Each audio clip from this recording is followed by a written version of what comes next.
Boa tarde, povo de Deus. Boa noite, né? Para quem nos vê, bom dia para quem está nos vendo aí de dia. Não sei quando vocês vão ver no fuso horário aí, que eu sei que as telinhas da TVCast Vision têm alcançado lugares aí muito longos, né? Muito distantes, né?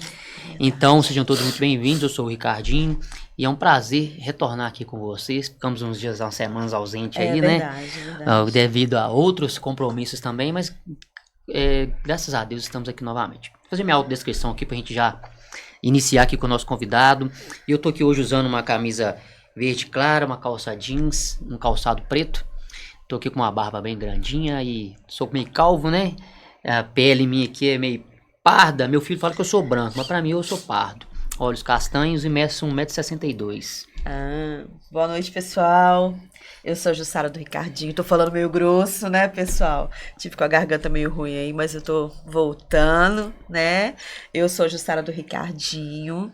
Com certeza o assunto de hoje vai falar muito ao seu coração. Nós sabemos que Deus tem algo para falar e com certeza o nosso convidado tem muito para nos ensinar hoje, viu? Eu vou me autodescrever também.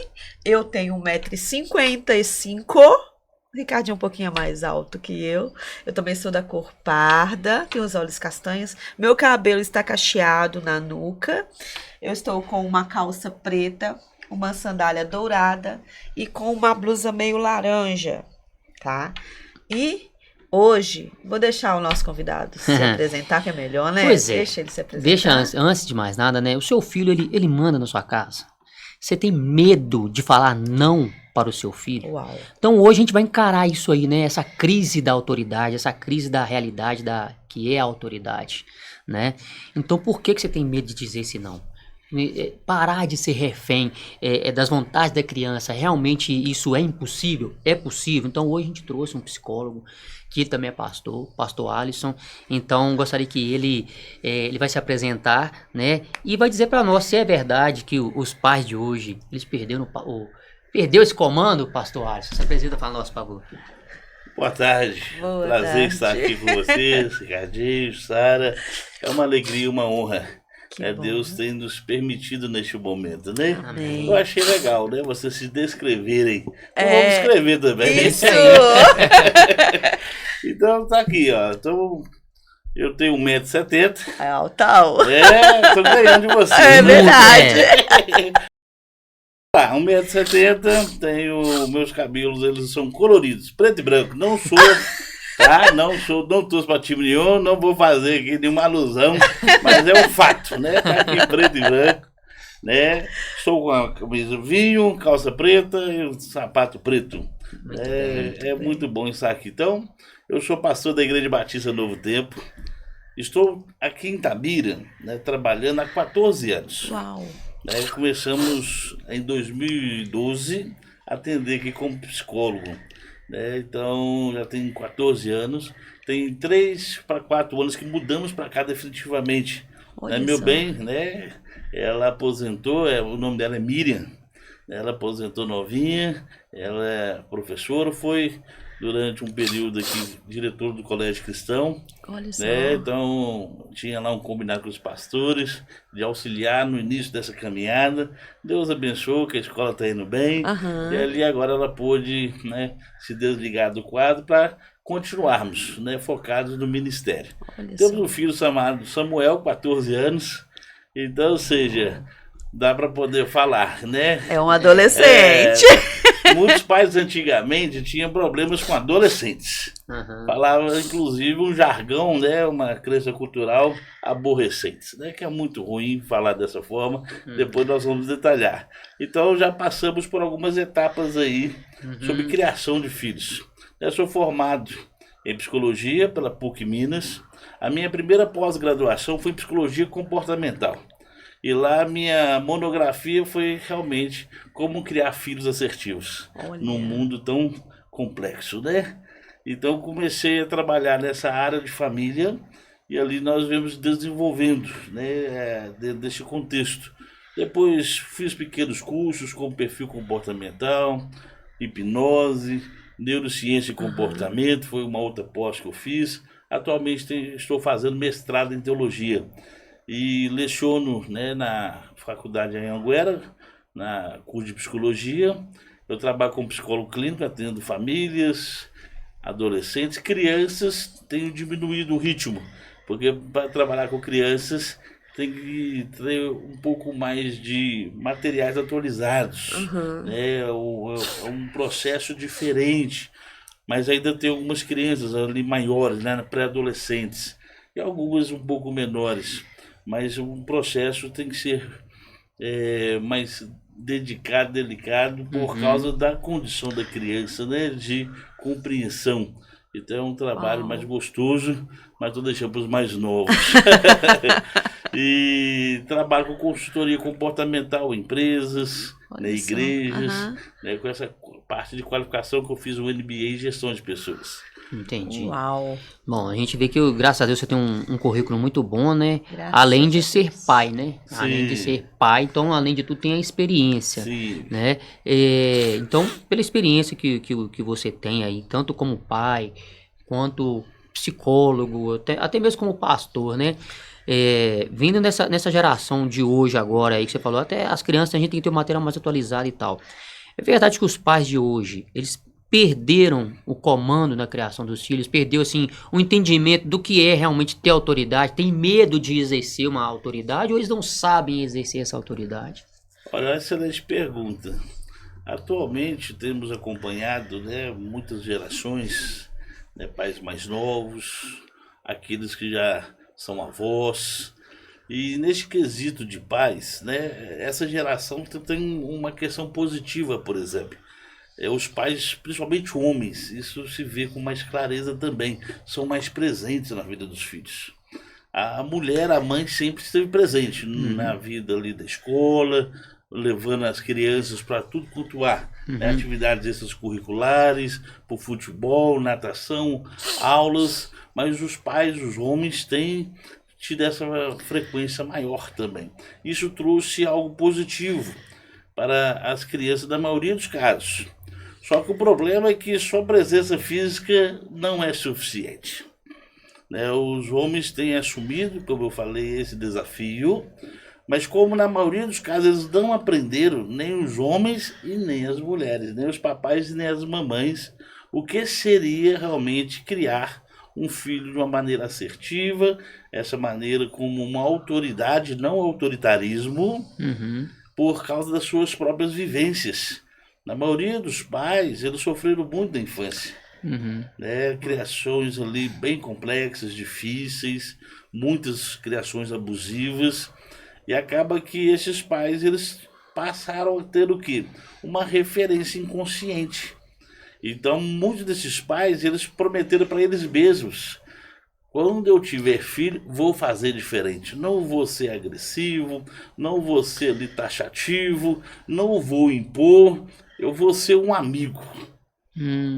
Aí a maioria desses pais saíram de um extremo para outro.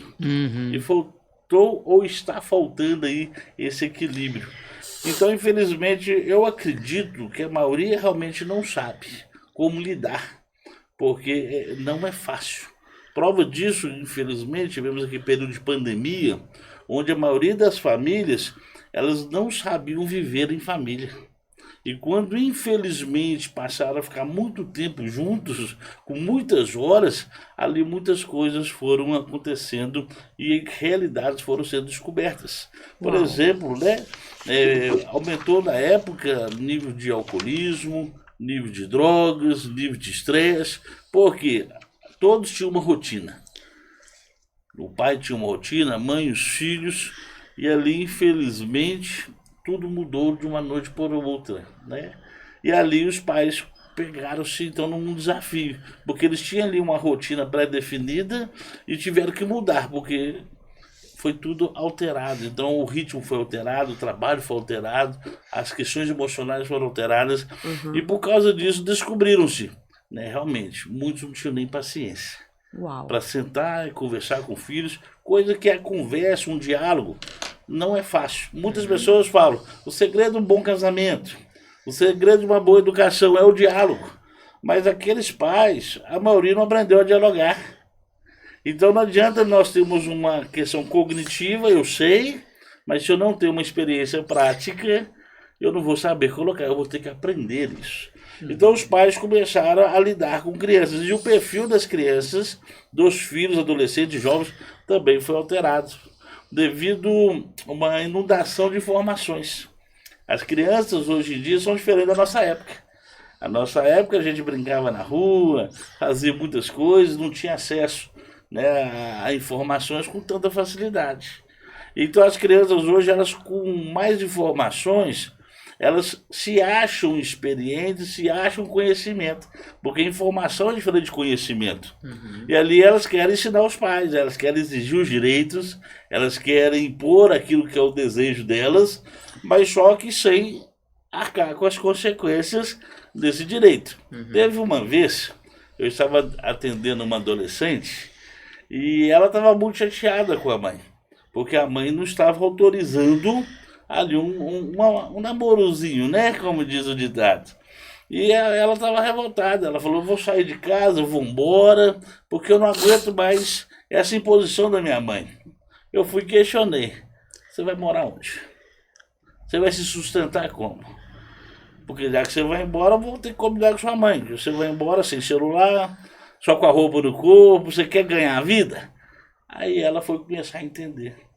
Então muitos dos filhos aí que tem um problema. Eles impõem, eles falam, são às vezes até eloquentes e bem convincentes, mas eles não têm o outro lado, né, da responsabilidade ou para sustentar aquilo ainda. Aí fica aquele conflito. E como os pais, eles prometeram inconscientemente a não agir como era antigamente, na base, não, aqui debaixo do meu teto, mando sou eu. Debaixo do meu teto, enquanto estiver aqui, são as minhas regras. E assim era imposto. E aí eles começaram a se perder. Esse é o maior medo hoje dos pais, você percebe, como psicólogo? Nós estamos em pleno 2026. Esse é o maior medo, o exercer autoridade?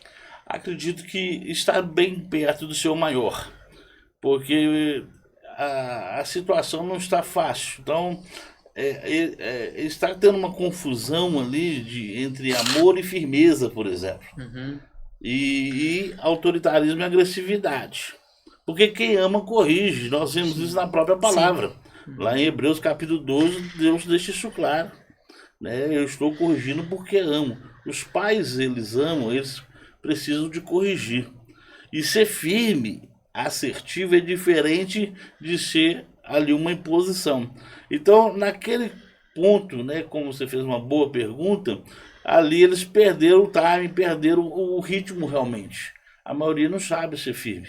Então o filho bate de frente, ali de vez o pai colocá-lo, entre aspas, no lugar de: olha, eu sou seu pai, eu não sou seu amigo. Eu não sou seu coleguinha. E mesmo que seu coleguinha, você não pode falar assim. Então aqui nós estamos conversando, estamos colocando os fatos na mesa com respeito e amor. Mas o que é errado, e aqui o limite é claro.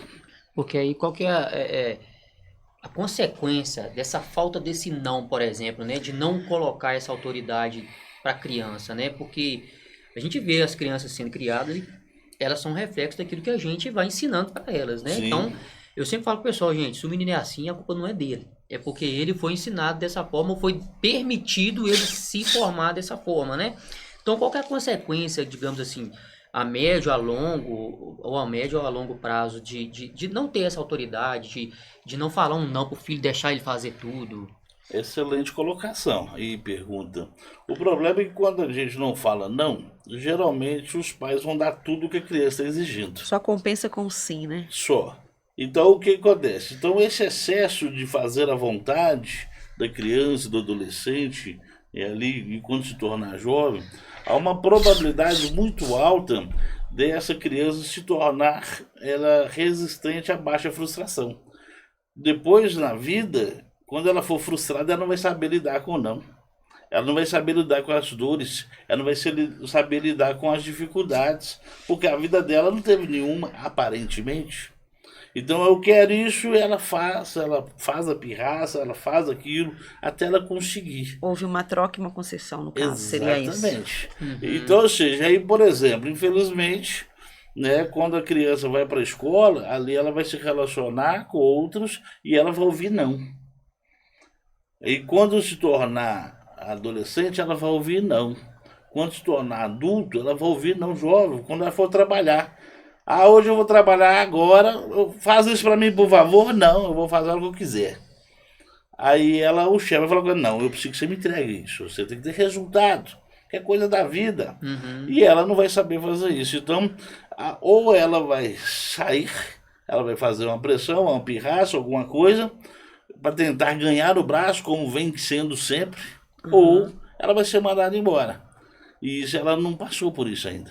E isso vai piorando o quadro, porque depois lá na frente, ela pode entrar numa depressão, ela pode aumentar ali o nível de ansiedade, porque tem que ser do jeito dela, da maneira dela, da forma como ela sempre teve. Então, às vezes, o pai e a mãe que não consegue falar um não, ele acha que está protegendo o filho, mas na verdade ele está causando um mal a médio e longo prazo para ele. Pode gerar até uma depressão, uma ansiedade, né? Pode. Infelizmente sim, porque está protegendo ali daquela situação aparentemente de dor. E por mais que ali o não gera-se uma dor, mas o desenvolvimento, para desenvolvermos a nossa personalidade, nossos traços de comportamento, precisamos passar por ela. Por exemplo, quando o bebezinho vai nascer, ele já nasce baseado na dor, porque o nascimento é doloroso, não é fácil, tanto para a mãe como para o bebê.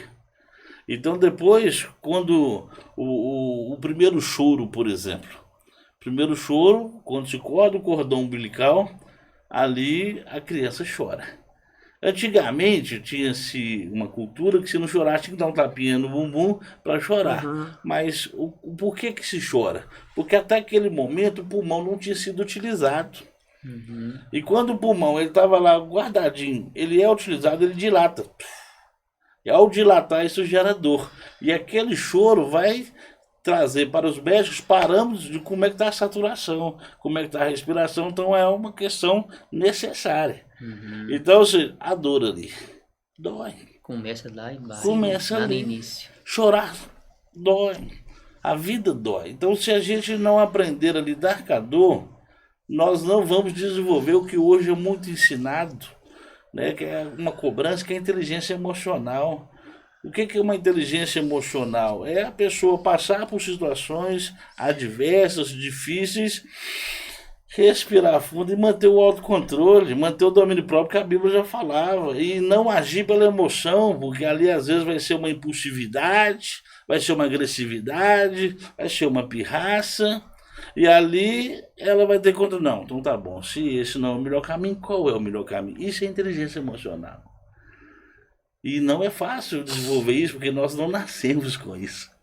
A nossa personalidade, eu trabalho na visão comportamental. Então, dentro da visão comportamental, a personalidade ela é desenvolvida numa relação com o ambiente. Então, ali a criança ela age, o ambiente pega aquela resposta e responde, ele pega a resposta e responde. Então, nessa relação, a personalidade ela é mantida, ela é criada e depois mantida através de recompensas, através de punições, através de tudo que há. Mas ali nessas relações a pessoa vai desenvolver quem ela será. Uau. Ela vai ter ali sim a questão genética, uma predisposição de um possível temperamento, mas comportamento, na visão comportamental, é aprendido no ambiente. Como é que eu, pai, posso, ou mãe, né? Estamos falando para os pais e mães também, acolher o meu filho emocionalmente, mas ter o cuidado de não fazer isso que você acabou de falar, da permissividade excessiva dele, tornando ele aquele pequenininho tirano que depois ele vira, né? Sim. Se eu não tomar conta disso. Como é que eu, como mãe, como pai, posso fazer isso, acolher dessa forma? A primeira coisa que os pais precisam, né, de aprender a desenvolver é essa inteligência emocional, esse comportamento assertivo. Quando eu falo comportamento assertivo, eu estou falando dentro de uma base que a assertividade não é acertar e errar. A assertividade na área da comportamental, ela vem da palavra do latim que é acero, que é afirmar. Afirmar o que se pensa, afirmar o que se sente, afirmar ali os meus desejos, as minhas vontades, os meus direitos, com tudo que eu respeite o seu. Então, inclusive, não é uma postura assertiva. Só que aí nós temos que viver no contexto aqui agora. Neste momento, qual que é a minha melhor forma de agir? Então, agora eu posso falar não, agora eu posso fazer um acolhimento, agora eu vou fazer. Então, a pessoa precisa de inteligência emocional, por quê? Porque ela precisa estar vivendo esse momento. A maioria de nós, seres humanos, temos vivido muito no automático. Então, às vezes, o pai está em casa, a mãe está em casa, mas a cabeça está no trabalho. Ela não está vivendo aquele momento com os filhos, aquele momento de qualidade. Então, ali, deixa-se, desde muitos anos atrás, né, a terceirização da criação da educação. Antigamente era para televisão. Hoje são os aparelhos, né? As telas, e isso sabemos hoje, através dos especialistas, que uma exposição muito alta à tela faz mal para a saúde, inclusive não só emocional, mas cognitiva. Então, ou seja, então se o pai está ali naquele momento, suponhamos, a criança, ela se comportou de uma forma errada. Ela estava ali na hora do almoço, todos almoçando, aí a criança se comporta de uma maneira equivocada e errada. Naquele momento, não adianta um pai ou a mãe chegar, não é assim, gritar e brigar. Primeiro eu tenho que entender qual é o contexto. Então, se é lógico, se foi uma ação errada de uma fala agressiva, você para ali aquele momento e fala assim, meu filho, por que você está fazendo isso? Por que você está falando dessa forma? Primeiro ponto. E ali ele vai ou seguir a linha da agressividade ou ele vai tentar mostrar o argumento, dependendo da idade. Mas ali você já não bate de frente, você entende primeiro o contexto, por que ele está agindo daquela forma. Aí depois que você viu a forma que ele está agindo, aí cabe a correção. Olha, você não pode agir assim porque está errado por causa disso, isso é falta de respeito, esse comportamento não é bom.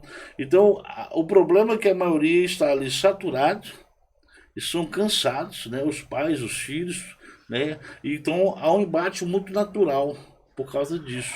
Então, ambos precisam, né, desenvolver essa inteligência emocional para que naquele momento eu possa agir da forma assertiva. Então, às vezes, por exemplo, o filho está ali com dificuldade na escola, foi tocar num assunto e começa a chorar sem parar. Então, e muitos pais vão fazer o quê? Quer resolver o problema do filho e dar uma resposta pronta. Não pode ter feito isso. Naquele momento, acolha o seu filho. Deixa ele chorar, deixa ele expor. E ali depois você direciona, meu filho, entendi. Você pode expor suas emoções e ser saudável, ser legítimo. Aí depois, quando acalmar, olha, mas vamos entender o que aconteceu, qual que é a melhor forma de agir, porque dessa maneira que você está emocionalmente alterado, isso não é bom nem para você. Aí depois você pode ali direcionar. Se no exemplo anterior tiver de colocá-lo de correção, eu não gosto da palavra castigo. Aham. Porque a palavra castigo, na nossa cultura, ela traz um peso muito grande de muitas coisas, como somente uma punição. Você errou, foi punido, acabou ali. Então, de vez você está de castigo, vai para o seu quarto.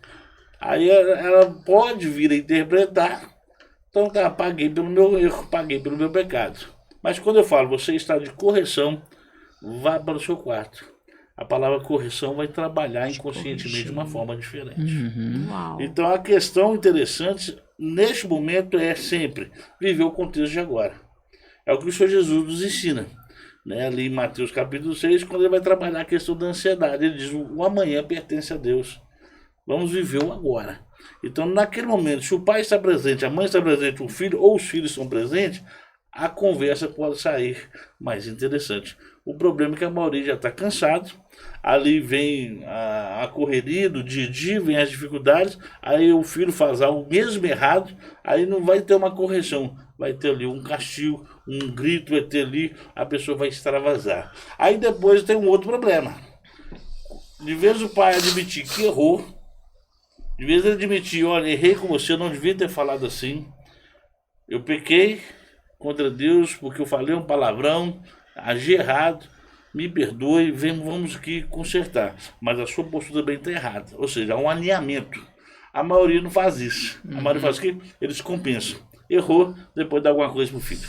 Nossa, aí causa o pior, né? Aí vem um problema maior. Aham. Então, aí vai se misturando essas relações confusas, porque a criança tem muitas informações e as crianças, como nós já fomos crianças, adolescentes, jovens, são inteligentes. A gente sabe como manipular os pais, sabe como ali falar com um da maneira que fala com o outro. Então há ali um jogo de interesses consciente ou inconsciente, dependendo da criança ou do adolescente. É.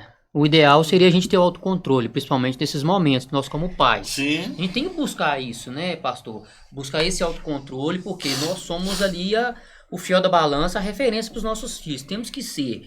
Mas nós sabemos que nós somos seres humanos, nós vamos errar. Sim. Mas como o senhor bem disse, errei, ô meu filho, eu errei, me desculpa, né? E eu acho que, e o senhor confirma para mim, os filhos vendo a gente pedindo perdão uns para os outros, tanto os pais, e pedir perdão para os filhos também, isso é muito sadio dentro de casa, não é? Muito.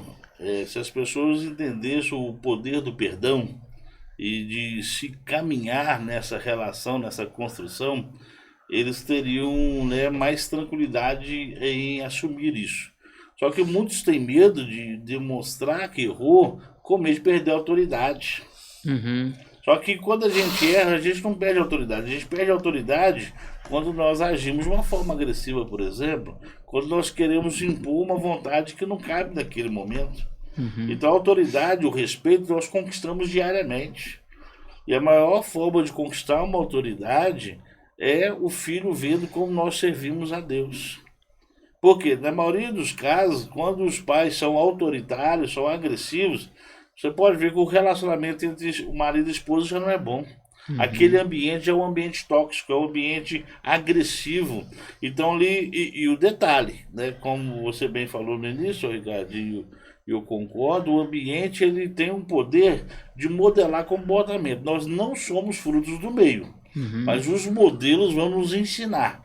Então, quando um pai bate numa criança, ela pode estar achando que está corrigindo ali, não, ela está dando um modelo para o filho agir futuramente, batendo nela mesma, por exemplo, ao se automutilar no outro, no colega ou até nos pais, né, com agressividade em palavras. Então, não é uma correção que vai funcionar. Aí alguns podem questionar, mas a Bíblia fala que eu não posso reter a vara, né, da correção do meu filho. Sim, ali vara é no sentido de disciplina. Então a disciplina tem que ser colocada. É uma disciplina saudável. E a disciplina, para ser saudável, tem que estar no contexto claro. A criança, você tem que entender o que aconteceu, quais ali as, entre aspas, regras que ela quebrou, quais os problemas que foi gerado, e ela tem que entender isso com uma forma simples. Olha, você errou nessa parte, porque isso aqui não vai ser bom para você. Ah, você errou sim, porque isso aqui é um comportamento ruim. Uhum. Mas a maioria se perde. Devia falar de uma forma simples e clara. Tanto o pai quanto a mãe, desculpa aí as mamães, geralmente as mamães falam mais. Aí vem aquela resenha, blá, blá, blá, blá. Aí depois a mãe volta e blá, blá, blá de novo. Exatamente. Uma questão que já foi falada. Uhum. Mas, ou seja, então temos que comunicar de uma forma direta, simples e clara. Quanto mais simples e claro for a informação, ali a diretriz, mais fácil de ser Sim, porque compreendido. o pai já é mais direto, né? Geralmente é. Né? Eu falo que o meu pai, por exemplo, quando meu pai se foi, eu tinha 27 anos de idade.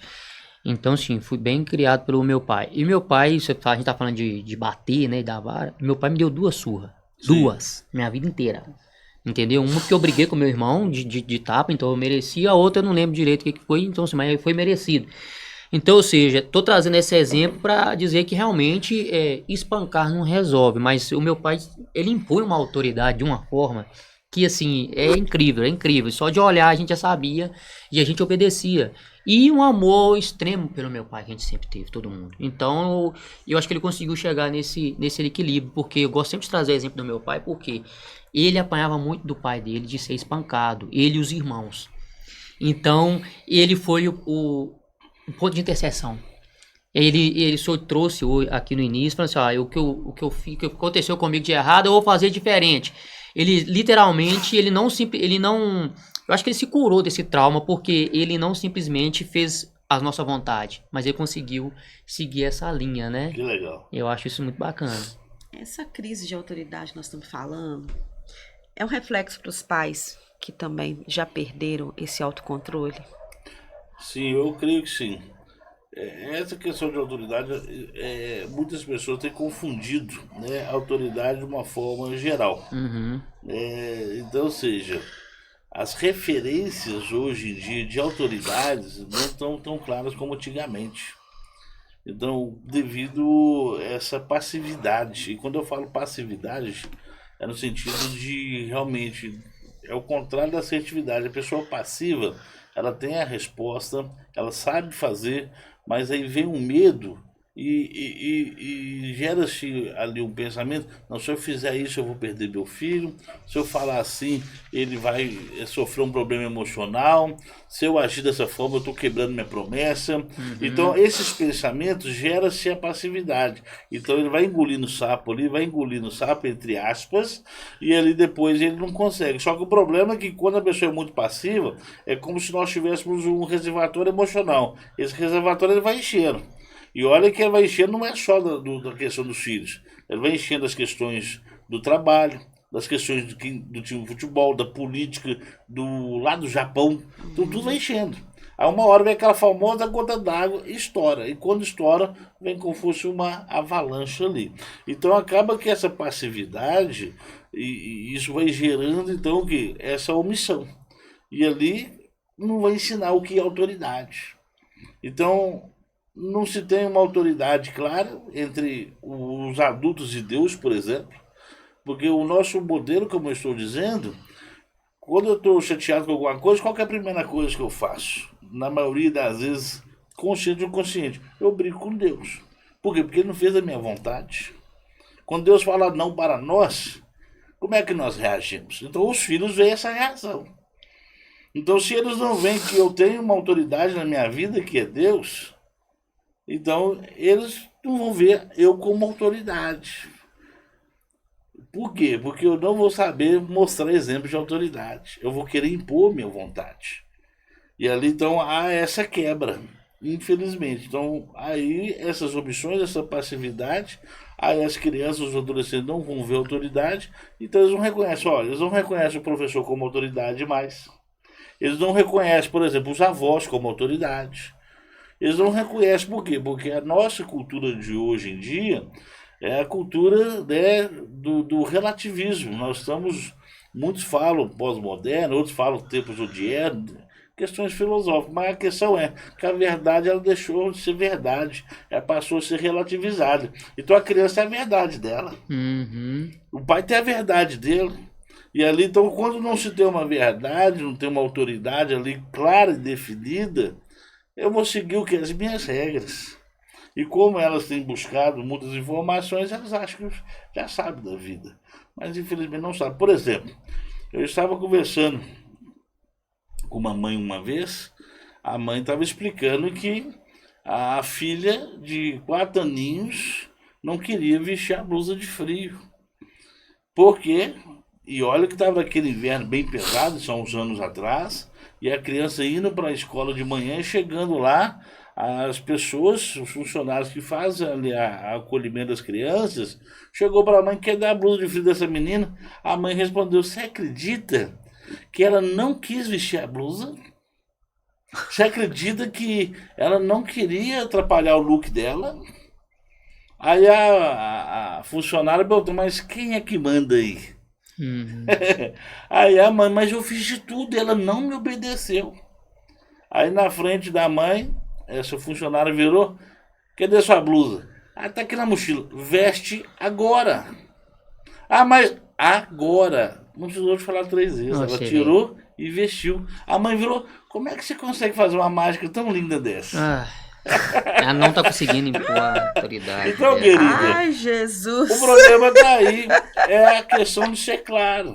De ser firme na hora que... E de mostrar, neste contexto, quem manda. Porque muitos querem, como eu falei, querem ser amigos. Olha, eu sou pai e sou amigo. Mas eu não sou amigo, pai. É o contrário. Então, quando eu falo com meu filho Samuel, eu falo uma vez só. E quando eu preciso falar a segunda, eu não falo a mesma coisa. Eu pergunto, você ouviu o que eu te pedi ou o que eu mandei? Sim, senhor. E por que você não obedeceu até agora? Eu não vou falar uma terceira vez. Isso é raro eu falar dessa segunda forma. Por quê? Porque desde criança, pequenininho, eu vim trabalhando isso com ele. Porque tem muitos pais que ensinam os filhos a testá-los. Tem muitos pais que ensinam os filhos a quanto tempo ele pode desobedecer. Por exemplo, né, quando antigamente tinha uma questão. Quando o pai ia falar uma coisa, a mãe falava, aí começava a contar. 1, 2, Nossa, já ouvi isso. 3. Então a criança já sabe que ali pode prorrogar. Espera até o último momento. Espera. E aí um pouco além, porque vem outro problema, que muitos pais falam, uma hora eu vou te dar uma coça, menino, na linguagem antiga, e nunca deu. Quantas vezes eu já ouvi de adolescentes que eu atendo, meus pais sempre prometeram fazer, mas nunca me pegaram. Então, uma coisa que perdemos autoridade aí, falar e não cumprir. E não fale algo que você nunca vai cumprir. Não fale, não prometa algo que você nunca vai dar também. Esse é outro problema de autoridade. Você promete, como eu lembro, né, que, né, de várias promessas. Né, tive uma tia que falou comigo uma vez, se você passar de ano, você vai ganhar a bicicleta. Até ontem não chegou a bicicleta lá em casa. Então, quando você promete algo e não cumpre, isso também gera perda de autoridade. Entendi. A criança ela precisa de hierarquia. Precisa de hierarquia, com certeza. O que acontece com essa segurança emocional dela quando ela não tem essa hierarquia bem direcionada e ela sabe quem está comandando? Ou às vezes ela está na mão dela, né? Geralmente é ela que está comandando. Só que ela vai achar outro do lado de fora que comanda também. E que vai ser, entre aspas, mais forte que ela. Aí vai dar conflitos. E geralmente quando não se tem essa segurança, não tem um ambiente saudável, por mais que ali ela tente comandar, ela tente fazer, muitas das vezes ela faz realmente ou o que a gente chama de contra-controle, para poder mostrar eu estou no controle também, ou para poder como um sinal de pedido de socorro. Uau. Então aí depende do contexto para ver qual é. Porque lá fora, na escola, as crianças vão fazer também o que elas estão aprendendo. Mas sempre vai ter aquele que aparentemente é mais forte. Então, aí o que essa questão vai acontecer possivelmente? Ela vai transferir essa autoridade para outro. Ela vai transferir esse desejo de um relacionamento ali de imposição de limite para outra pessoa. Aí pode ser aquele que faz bullying, pode ser um amigo que vai usar para manipular. Então, por quê?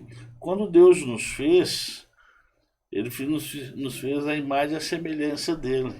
E uma das questões que é clara em Deus é a autoridade dele como Deus soberano, como um pai amoroso que é. Mas ele tem essa autoridade e ele é firme.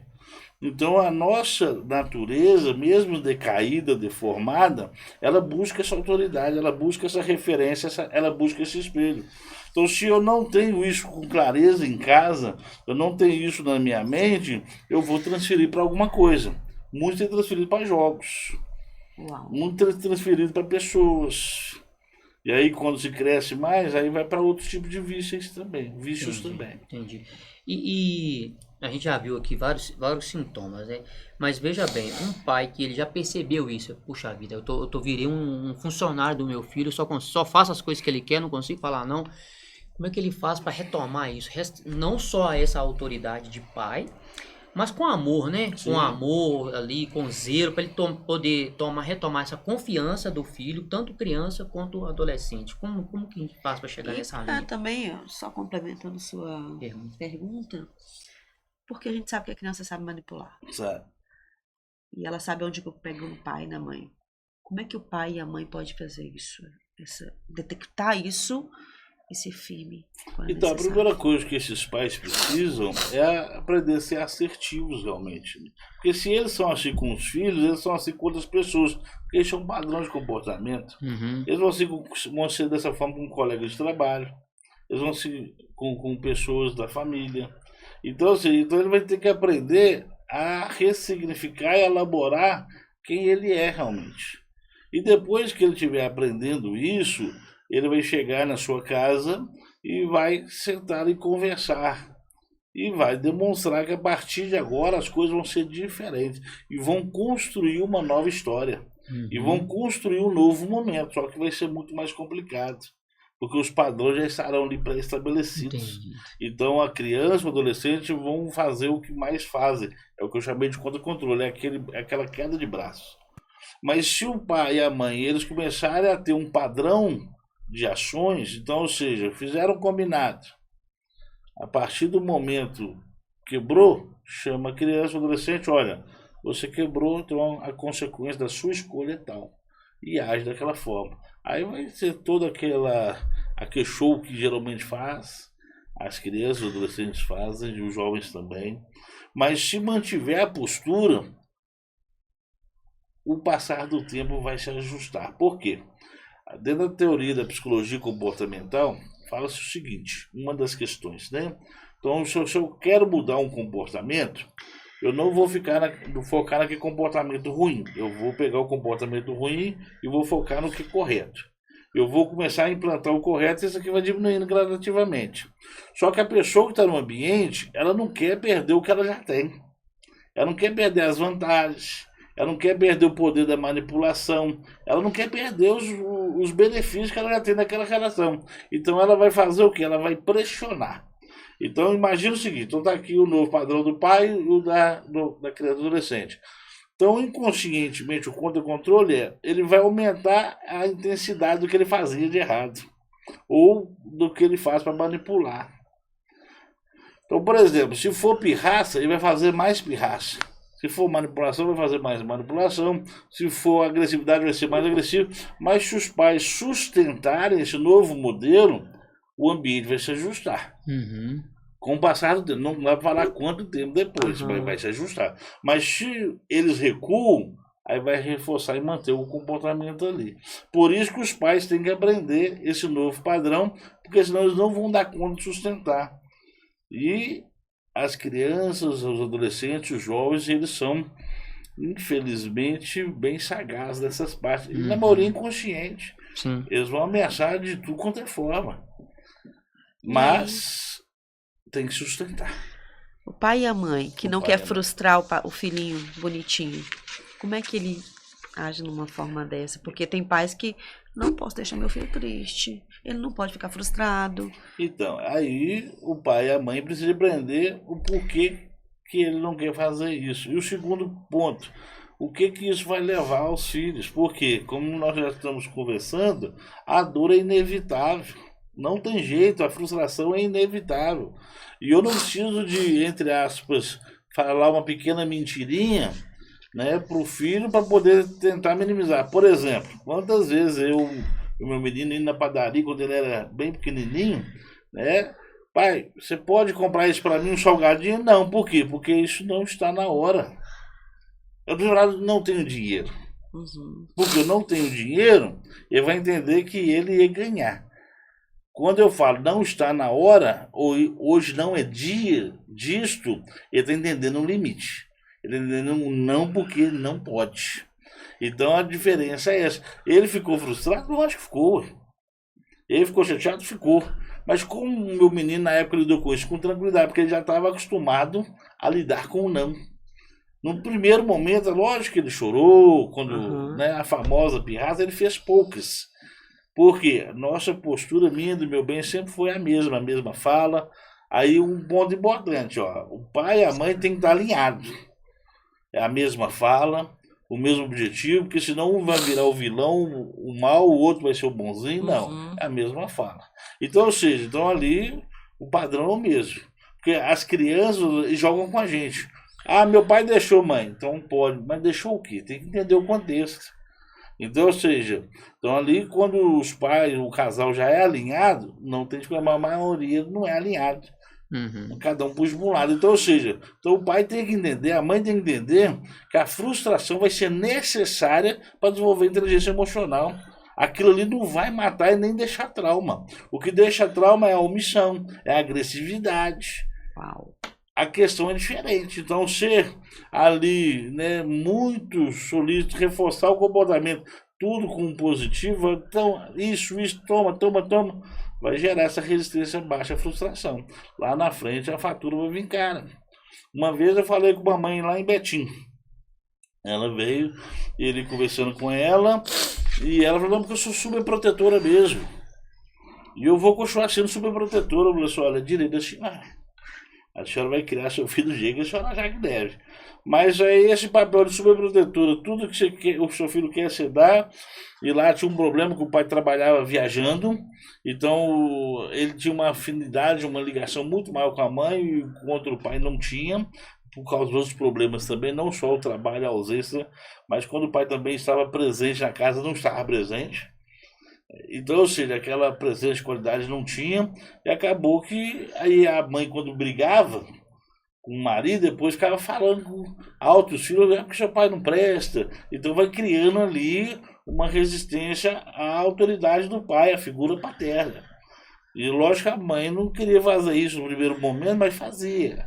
Aí o que acontece? Eu fui falar que tá bom. Quando o seu filho ele for maior, ele já tem 14 anos, chegar à maioridade, a senhora não vai poder proteger de tudo. Então, ele vai ter uma dependência emocional, uma codependência. Porque a superproteção vai gerar isso. Aí essa codependência vai ser transferida, essa dependência vai ser transferida para outra pessoa. Agora outra pessoa vai tratar seu filho com amor e respeito? Não. Se ele for casar com uma mulher, às vezes, que não está nem para a vida, vai abusar dele. Ah, se for um traficante, se for uma pessoa mal, vai ter uma codependência, porque a base foi gerada ali. Então, inconscientemente, ele tem a necessidade de ter alguém para poder acolher, para direcionar. Então, isso pode ser transferido para outra pessoa. Uau! Nossa! Meu Deus, é muita A gente informação. está chegando no finalzinho, pastor Alisson, mas a gente sabe que educar dá trabalho mesmo, né? Mas não educar que dá muito mais. Não educar dá muito mais trabalho. Com certeza. Muito mais trabalho, né? Então, assim, eu queria que o senhor deixasse uma mensagem para quem quer resgatar esse respeito e essa paz no lar, né? Porque, igual o senhor já explicou para nós aí, que tem essa guerra de braço, né? Que os filhos sempre vão querer e eles até são meio sagazes para poder conquistar mesmo. E fica aquela guerra do pai ali, às vezes sem saber impor aquela autoridade com amor. E o lar acaba sendo um lar desajustado que gera consequências lá na frente. Tem que se deixar sua mensagem olhando para essa câmera aqui, por favor. Para os pais que querem resgatar isso dentro de casa. Olha, queridos, há sempre uma esperança, né? O nosso Deus é misericordioso, Ele é o Deus da segunda chance, da terceira chance. E se nós obedecermos a palavra, ali tem todas as diretrizes necessárias. Quando Deus deixou para nós, né, lá em Deuteronômio capítulo 6, a instrução de como nós vamos criar os nossos filhos, né, que é vivendo a palavra, ele diz, né, ali no caminho, andando com a criança, ao sentar, ao deitar, ao relacionar, ou seja, a palavra é a base. Primeiro ponto é isso. Então, quando Cristo ele reina, literalmente na nossa casa, ele tem que estar reinando no nosso coração. Mas é uma entrega total, não uma atitude religiosa. Porque muitos hoje em dia têm vivido uma religiosidade. Eu vou à igreja, eu faço isso, mas parece que quando chega em casa, ali acabou. Eu bati o meu cartão lá na igreja, já cumpri meus votos, agora eu posso fazer o que eu quiser, agora reina sou eu. Então, a primeira questão que os pais, né, precisam de viver é realmente Cristo. E retomar esses ensinamentos da palavra, porque é muito sutil a maneira como essa visão secularista, essa visão ali que Satanás tenta, né, minar as coisas, ensinando ali questões pequenas. Olha os desenhos que seu filho tem assistido. Realmente, olha as telas, os jogos que ele tem, né, jogado. Né? Tenha momentos de qualidade da família. Antigamente tinha um negócio que hoje em dia é estranho para muitos, que era chamado, e ainda é chamado, do tal do culto doméstico, né? Aquele momento que a família em Deus ali, um ensinando ao outro, ou seja, resgatando esses princípios e tendo essa comunicação clara. Mas para isso precisa dessa consciência que ao corrigir o filho, isso é uma prova de amor. Amém. Não é dar as coisas, o dar ali vai melhorar a qualidade de vida, mas o amor é ali realmente é o servir, é o entregar. Mas estão os pais fazendo isso, mudando ali esses momentos de qualidade, mas para isso tem que fazer o que está lá em Romanos capítulo 12, na versão transformadora, né, eu gosto dessa versão nesse sentido, que fala, né, não vos conformeis com este mundo. Essa versão eu não vi. Mas na transformadora fala, eu não posso aprender e viver os costumes dos comportamentos deste mundo. O mundo ensina essas trocas, uma relação utilitarista. Não, a família não é uma relação utilitarista. Cada um tem um papel no Senhor. Então, quando a gente muda a nossa forma de pensar, a gente muda a nossa forma, né, de sentir as coisas, eu vou agir diferente. Agir diferente, aí eu tenho que ter um parâmetro, é a palavra. E ali o amor na prática, na comunicação, na entrega, e ali chorar juntos, alegrar juntos. Eu acredito que um parte cada vez, porque não vai dar para mudar muita coisa ao mesmo tempo, porque vai estar ali já com seus padrões, as personalidades. Por isso, então eu acredito que se voltar para a palavra, mudar a maneira de pensar e ali agir com pequenas ações, acredito que a médio e a longo prazo vai ser suficiente. E ouvir um bom podcast como esse, vocês estão de parabéns, né? Em alguns casos mais sérios, procura um profissional, de preferência cristão, porque essas questões fazem diferença. Né? Puxa o sardinha meu lado, não, porque um outro psicólogo que não tem as mesmas raízes, eles vão ensinar aquilo que eles acreditam. E não existe nenhum ensino neutro. Todo ensino é ideológico. Aí depende de qual ideologia nós estamos puxando.